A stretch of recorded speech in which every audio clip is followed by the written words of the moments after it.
حواس کی دنیا موجود ہے، مگر یہ موجودگی ان چیزوں کی موجودگی نہیں ہے، بلکہ یہ موجودگی ان حواس کی وجہ سے ہے جو تمہارے پاس ہیں۔ یہ مکان ہے، یہ کمپیوٹر ہے، یہ قلم ہے، یہ کپ ہے، یہ ساری چیزیں سامنے نظر آ رہی ہیں، موجود ہیں، مگر کبھی یہ سوچتے ہو کہ ان کا ہونا تمہارے حواس سے جڑا ہے؟ آنکھیں بند کر لو تو یہ چیزیں کہاں بچی ہیں؟ مگر ان کی موجودگی کا، ان کی کیریکٹر کا، ان کے رویوں کا تمہیں یقین ہے کہ اگر تم 10 سال بعد بھی آنکھیں کھولو اور انہیں دیکھو تو یہ بالکل اسی کیریکٹر، اسی رویے کا مظاہرہ کریں گی جو اس وقت کر رہی ہے۔ تمہارا مسئلہ یہ ہوا کہ تمہاری دنیا بس چیزوں تک محدود ہو گئی ہے، مطلب حواس کی زد میں جو دنیا آتی ہے وہی دنیا رہ گئی ہے۔ حالانکہ سائنٹیفکلی اور کامن سینس کے حوالے سے بھی دیکھی تو حواس جو دنیا تراشتے ہیں وہ سٹیبل نہیں ہے، وہ ایگزیکٹلی وہی نہیں ہے جو ہمارے حواس پرسیو کر رہے ہیں۔ اس کی وجہ ہے کہ ہمارے حواس ایک خاص دائرے میں رہ کر کام کرتے ہیں۔ آنکھ روشنی کی ایک خاص مقدار کے اندر رہتے ہوئے ہی کام کرے گی۔ لائٹ کی مقدار آنکھ کے دیکھنے کی صلاحیت سے زیادہ ہوگی یا اس کے دیکھنے کی صلاحیت سے کم تو آنکھ نہیں دیکھ سکے گی۔ اسی طرح کان ہے، ایک خاص فریکوینسی کے درمیان موجود آوازیں ہی اس کے پردے کو مرتعش کر سکیں گی۔ تم ایک تجربہ کر کے چیک کرو، ایک ہاتھ میں برف پکڑ لو اور ایک ہاتھ آگ پر سینکتے رہو، کچھ دیر بعد دونوں ہاتھوں کو روم ٹیمپریچر پر موجود ایک پانی کے برتن میں ڈبو دو، تو وہ ہاتھ جس میں برف تھی اس کو یہ پانی گرم لگے گا، اور جس ہاتھ سے آگ سینک رہے تھے اس کو یہ پانی ٹھنڈا لگے گا۔ اب ایک ہی پانی بیک وقت ٹھنڈا اور گرم تو نہیں ہو سکتا، لیکن تمہارے چھونے کی حس تمہیں بتا رہی ہے کہ ایک ہاتھ کے لیے پانی گرم ہے اور ایک کے لیے ٹھنڈا۔ یہ حواس کی محدودیت ہے، مگر ریئلٹی محدود نہیں ہو سکتی۔ پانی یا تو ٹھنڈا ہوگا یا گرم ہوگا، وہ دونوں نہیں ہوگا، لیکن آپ کے حواس آپ کو دونوں ہی معلومات دے رہے ہیں۔ یہی حواس، لیمیٹڈ سینسز ہی وہ سارا ڈیٹا جمع کرتے ہیں جس سے تمہارا مائنڈ تشکیل پاتا ہے، اور اسی مائنڈ کی تخلیق کردہ انا، ایگو ہے جس کو تم کہتے ہو۔ مطلب یہ ہوا کہ تم حواس کی ہی دنیا کو سمجھ سکتے ہو۔ انا کے لیے صرف حواس کی دنیا، چیزوں کی دنیا ہے، تھنگز کی دنیا ہے، اور تم تھنگز کی دنیا کو ہی دنیا سمجھتے ہو، اس لیے تو چیزیں جمع کرنے میں عمریں گزار دیتے ہو۔ لیکن اس تمام عرصے میں ایک بڑا حادثہ تم پر گزر جاتا ہے جسے تم پکڑ نہیں پاتے۔ تم گھر کی چیزوں میں گھرے آہستہ آہستہ گھر کے لوگوں کو بھی چیزیں سمجھنا شروع کر دیتے ہو۔ ایک بات کو سمجھو کہ چیزیں ہمیشہ ایک ہی قسم کا رویہ دکھاتی ہیں، ان کی نیچر فکسڈ ہوتی ہے، مگر انسان چیز نہیں ہے، اس لیے اس کا رویہ پریڈکٹ بھی نہیں کیا جا سکتا۔ اس کو یوں سمجھو کہ جب کوئی تمہیں پیار دیتا ہے، عزت دیتا ہے، احترام دیتا ہے، تو تم چاہتے ہو کہ کل یا پرسوں یا 10 سال بعد بھی جب تم اس سے ملو تو یہی پیار، یہی عزت، یہی احترام تمہیں ملے۔ اس کے ایک ایکشن سے تمہاری توقعات جڑ جاتی ہیں۔ تم سمجھ رہے ہو کہ تم کیا کر رہے ہو؟ تم اس انسان کو چیز قرار دے رہے ہو۔ چیز 10 سال بعد بھی وہی کیریکٹر شو کرے گی، مگر انسان کوئی چیز نہیں ہے۔ تم نے مگر جو حواس کی دنیا تراشی ہے اس کے ساتھ ایسی شدت سے جڑے ہو کہ تم انسان کو بھی چیزوں کی طرح ڈیل کرتے ہو، اور یہی وہ بنیاد ہے جو جدید دور میں رشتوں کو سب سے زیادہ تباہ کر رہی ہے۔ اس بات کو سمجھو کہ کل کوئی چیز کیسا رویہ دکھائے گی، اس کا بھروسہ صرف بے جان چیزوں پر کیا جا سکتا ہے۔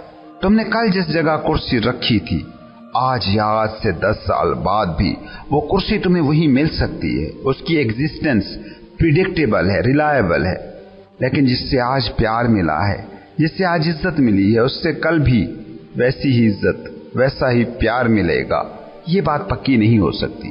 اگر اگلا انسان زندہ ہے اور کانشیس ہے تو اس بات کی پریڈکشن نہیں کی جا سکتی کہ اس کا رویہ کل بھی وہی ہوگا جو آج ہے۔ اس نقطے کو ذرا غور سے سوچو۔ یہ جسے تم کہتے ہو کہ فلاں بندے نے مجھے بہت دکھ دیا ہے، فلاں نے میرے ساتھ دھوکہ کیا ہے، فلاں نے مجھے نقصان پہنچایا ہے، بیوی کو اب مجھ سے ایسی محبت نہیں رہی، شوہر اب پہلے کی طرح میرا وفادار نہیں ہے، ماں باپ اب مجھے ویسا پیار نہیں کرتے، اولاد اب پہلے کی طرح بیہیو نہیں کرتی، باس کا رویہ اب ویسا نہیں رہا، شادی سے پہلے جب بیوی محبوبہ تھی تو اس کا رویہ جو تھا اب وہ نہیں رہا۔ یہ ساری کی ساری چیزیں وہ ہیں جن سے تمہارے غم اور خوشیاں جڑی ہیں۔ تمہارے 90% سے زیادہ غم انہی رویوں سے جڑے ہیں۔ جو مجھے آج پیار کرتا ہے وہ مجھے کل بھی پیار کرے، اس کے لیے پھر انسان کیا کرتا ہے؟ وہ لوگوں کو چیزوں میں ڈھالنا شروع کر دیتا ہے۔ سمجھو، ایک کمپیوٹر چیز ہے، وہ جیسے پروگرامڈ ہے ویسے ہی ہمیشہ رویہ دکھائے گا، لیکن اگر کسی انسان سے بھی آپ چاہتے ہیں کہ وہ ہمیشہ ہی ایک طرح کا رویہ دکھائے تو یہ کیسے ممکن ہے؟ صرف ایک صورت میں، اگر آدمی میں سے آدمیت کی شرح کو کم سے کم کر دیا جائے اور تھنگنس کو زیادہ سے زیادہ بڑھا دیا جائے۔ انسان کو بھی اگر چیز بنا دیا جائے تو پھر وہ ہمیشہ ایک ہی طرح سے بیہیو کرے گا۔ تم کبھی غور سے دیکھنا، تمہاری تربیت کے جتنے بھی ادارے ہیں، چاہے وہ گھر ہے، وہ مدرسہ ہے، وہ سکول ہے، وہ یونیورسٹی ہے، وہ سماج ہے، وہ ریاست ہے، وہ حکومت ہے، یہ سارے کے سارے انسٹیٹیوشن انسان میں سے اس کا انسان ہونا کم کرنے کی کوشش میں لگے ہیں۔ انہیں زیادہ سے زیادہ چیز بنانے کے چکر میں ہیں تاکہ وہ انسان کے بارے میں پریڈکٹیبل رہ سکے، پیش گوئی کر سکے۔ تم پوری دنیا میں اس وقت دیکھو، یہی کچھ ہو رہا ہے۔ انسان کو پریڈکٹیبل، قابل پیش گوئی بنانے کی کوششیں ہو رہی ہیں، اور دلچسپ پیش رفت جو ہوئی ہے وہ ہوئی ہے سائنس کے میدان میں، جہاں جینیٹک میوٹیشن اب اس مقام پر پہنچی ہوئی ہے کہ انسانی رویے میں کچھ جو نامناسب یا ان کے بقول غیر اخلاقی یا باغیانہ رویے ہیں، ان سے جینیاتی طور پر انسان کو محروم کیا جا سکتا ہے، اور جو ان کے بقول قابل تحسین خصوصیات ہیں وہ اس میں ایڈ کی جا سکتی ہیں۔ سوچتے ہو کہ ایسا ہوگا تو کیا ہوگا؟ اس دنیا میں جو کامل ترین مخلوق ہوگی وہ کچھ بھی ہوگی مگر انسان نہیں ہوگی۔ وہ ایک چیز ہوگی، ایک مشین جو پروگرامڈ ہوگی۔ سائنس اصولی طور پر یہاں پہنچ چکی ہے، اب اسے عملاً کب اپلائی کیا جائے یہ تو کچھ نہیں کہا جا سکتا، لیکن ایک بات طے ہے کہ اگر یہ ہوا تو انسانیت اور آدمیت کے لیے وہ فنا کی وادی کی طرف آخری دھکا ہوگا۔ کیونکہ سوچو نا، یہ سائنسی تبدیلی کس کے کنٹرول میں ہوگی؟ صاحبان اختیار کے ہاتھوں میں۔ تو صاحب اختیار اگر کمیونسٹ ہوگا تو سارے کمیونسٹ، طالبان ہوگا تو سارے طالبان، صلیبی ہوگا تو سارے صلیبی، RSS ہوگا تو سارے RSS۔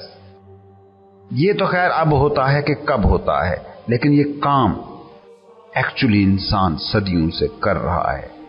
اس کی طرف تمہاری توجہ نہیں جاتی۔ بچوں کو جیسے پالتو جانوروں کی طرح سکھایا جاتا ہے، جو ڈومیسٹیکیشن کی جاتی ہے، وہ بھی اپنی بنیادی نیچر میں یہی کچھ ہے۔ سب کو ایک جیسا یا کسی کو اپنے تصور جیسا بنانے کی کوشش ہی حقیقی وائلنس ہے۔ اور سوچو، یہ تشدد کون نہیں کر رہا ہے؟ ہر وہ انسان جو دوسرے کو بدلنا چاہتا ہے وہ یہی تشدد کر رہا ہے۔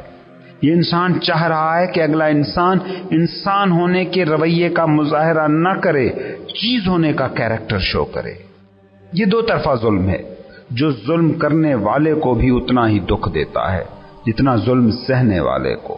کیونکہ سوچو، جسے تم بدلنا چاہتے ہو اسے تم اتنا کبھی بھی نہیں بدل سکتے کہ تمہارے ذہن کے امیج کے مطابق ہو جائے، مگر اسے ویسا بنانے میں تم اسے دکھی کر رہے ہو، اور کل کو وہ تمہاری توقع پر یقیناً پورا نہیں اترے گا تو تم بھی اسے دکھی پاؤ گے۔ لیکن جو دکھی ہو رہا ہے، جو آپ کے ہاتھوں بدلا جا رہا ہے، وہ کبھی آپ سے سچی محبت نہیں کر سکے گا۔ غور کرنا، یہ کہانی ہر گھر میں کھیلی جا رہی ہے، ہر بچے کو ایک خاص قسم کا انسان بنانے کی کوششیں جاری ہیں اور کل کو یہی بچہ اس کا بدلہ لیتا ہے، وہ سارا کچھ کر کے جو ماں باپ، سکول، مدرسے نے اسے کرنے سے روکا تھا۔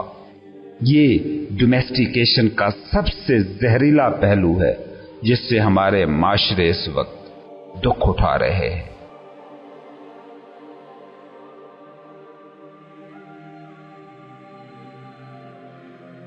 دو قسم کے تھاٹس ہوتے ہیں، ایک جب تمہارا ذہن بہت شور کر رہا ہو، جب ذہن کی جھیل کی سطح لہروں سے بھری ہو، جو کہ اس دنیا کی عام حالت ہے، اور دوسرے تھاٹس وہ ہوتے ہیں کہ جو اس وقت ذہن کی سکرین پر نمودار ہوتے ہیں جب ذہن کی جھیل اپنی تہہ کی طرح سٹل اور ساکت ہوتی ہے۔ سٹل جھیل آئینہ بن جاتی ہے، اس میں تم اپنا عکس دیکھ سکتے ہو۔ سٹل دماغ جب سوچ رہا ہوتا ہے تو جو تھاٹس پیدا ہوتے ہیں وہ اوریجنل تھاٹس ہوتے ہیں، تخلیقی، وہ سماج کے شور کا محض کوئی ریئیکشن نہیں ہوتے۔ وہ سوچیں جو سکوت سے پھوٹتی ہیں ان میں پاور ہوتی ہے، پاور کہ وہ آپ کو بھی اس مقام سکوت، پوائنٹ آف سٹلنس تک لے جائیں جہاں سے آپ جنمے ہیں، جہاں سے آپ پھوٹے ہیں۔ وہ پاور کہ جو لہروں کو جھیل کی تہ کے سکوت تک پہنچا دے، یہی سکوت ہے، یہی سٹلنس ہے جسے آپ اندرونی یا باطنی سکون کہتے ہیں، اور یہی پیس، یہی سٹلنس، یہی سکون اور سکوت آپ کی بینگ، آپ کے ہونے کا ایسنس ہے، جوہر ہے۔ اس وقت انسان کی حالت عملاً یہ ہے کہ وہ بہاؤ میں بہہ رہا ہے، وہ یہ سمجھ ہی نہیں پا رہا کہ وہ کائنات جس کے بہاؤ میں وہ بہہ رہا ہے وہ ہے کیا۔ یہ کائنات اس کے اپنے ہی کانشیسنس کی تخلیق کرتا ہے۔ وہ پوائنٹ آف کانشیسنس اگر میوٹ کر دیا جائے تو ساری کائنات ایک دم سے فنا کے گھاٹ اتر جائے گی۔ ایک لمحے کے لیے کسی اوپن جگہ پر کھڑے ہو کر دیکھو، یہ اتنا وسیع آسمان، یہ بے انت عمارتوں کا سلسلہ، یہ گلیوں میں چل پھر رہے لوگ، وہ آسمان پر سورج، وہ افق پر بادل، کتنی وسیع ہے یہ دنیا۔ اب ایک لمحے کے لیے اپنی آنکھیں بند کیجیے، یہ سب مقامات کدھر گئے ہیں؟ اب یہ آپ کے ذہن میں تھاٹس کی شکل میں تو ہو سکتے ہیں مگر فزیکلی فنا ہو گئے ہیں۔ یہ پوری کائنات بھی ایسے ہی ہے۔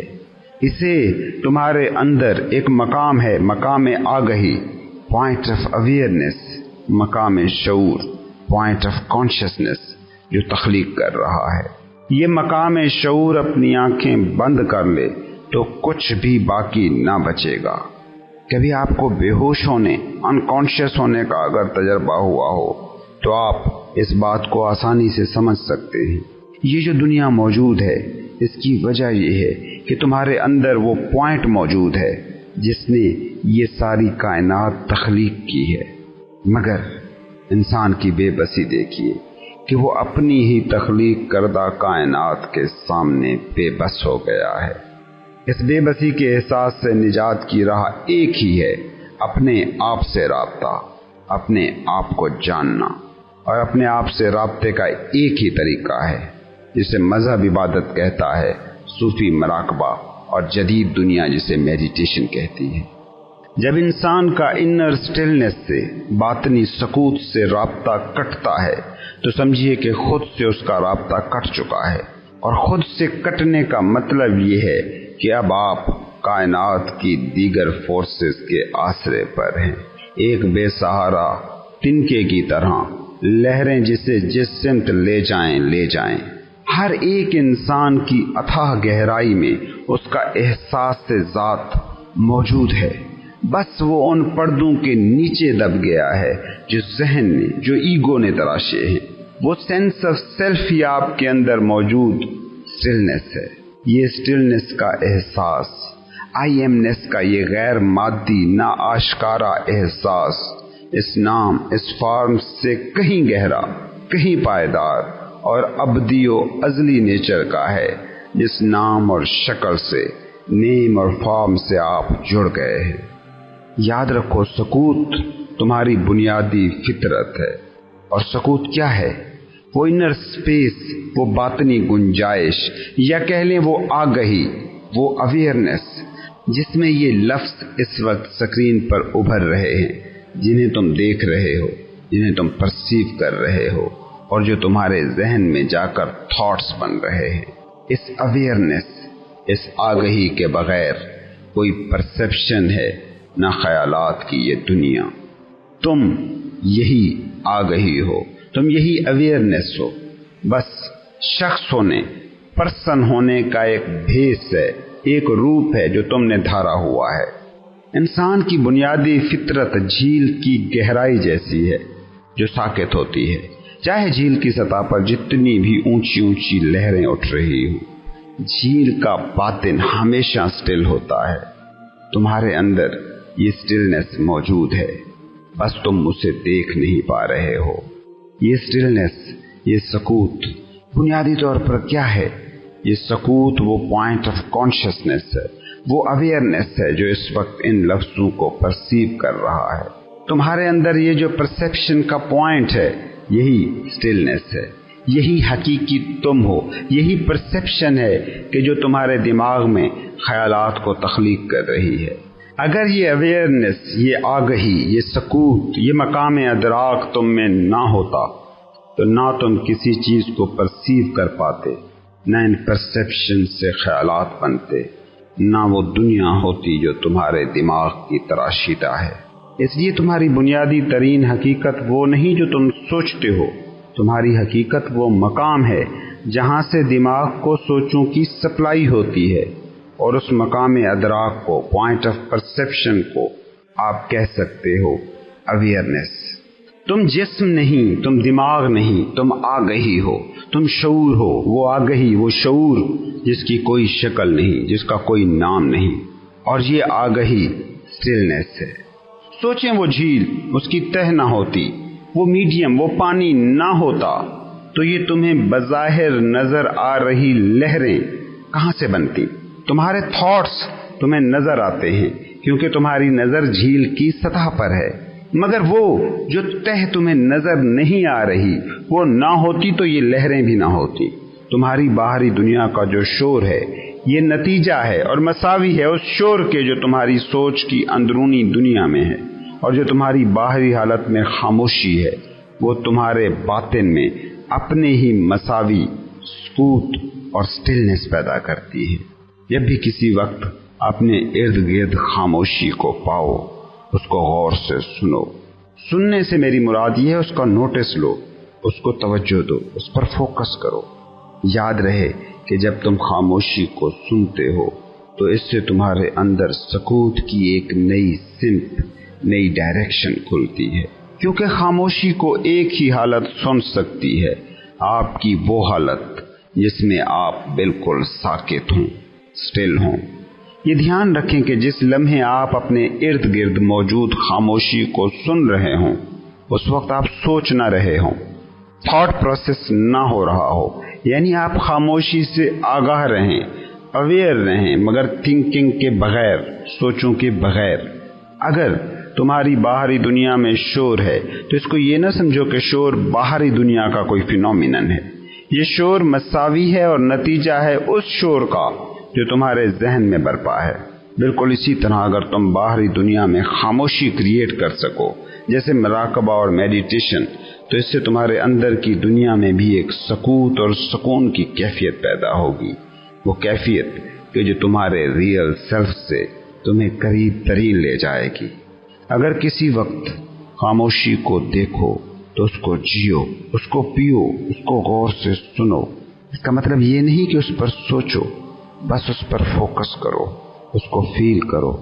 جیسے ہی تم خاموشی کو سننے کے قابل ہو گئے تو تب وہ معجزہ ہوگا کہ تم اپنے اندر موجود ابدی سکوت کی طرف ایک قدم اور آگے بڑھاؤ گے، لہروں کے نیچے موجود جھیل کو چھوؤ گے، زندگی کی گہرائی کے اور قریب ہوگے۔ اس بات کو سمجھو کہ خاموشی کو آپ کا مائنڈ نہیں سن سکتا جو لفظوں کو پرکھنے، سوچنے اور سننے کا عادی ہے۔ خاموشی